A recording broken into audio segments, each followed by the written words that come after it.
Mr. President, you've mentioned before, and I quote here, "Our task is not to hide the truth, but to speak openly so that lies do not triumph over the truth."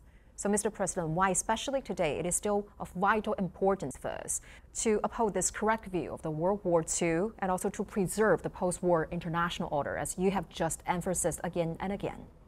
We were facing, and we have had in the last 20 years, a lot of examples coming from all over the world of the most terrible attempts of revision of historical facts of everything that was happening in the Second World War.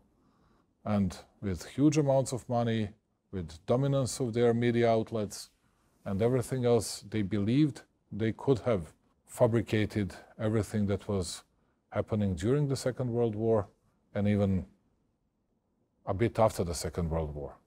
And I saw the real determination today when I spoke to President Xi here in Beijing that he will never ever allow that. He'll always be very proud of Chinese heroic history regarding the Second World War in particular. And but this is our job. This is our holy task. This is something that we have to be stick to, and not to allow to people that felt differently, that acted differently, that actually launched aggressions against our country today to say that it was like vice versa and it was not happening in a way that really and actually happened.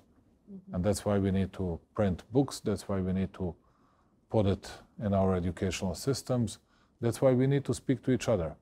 We knew about more than 1 million of Serbs, Poles, Jews, of course, many others, but very few people knew about the real numbers and the real level of suffering of Chinese people.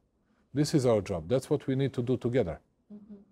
Doing it, working on it, will conserve and will keep the truth alive, and no one will be able to change it.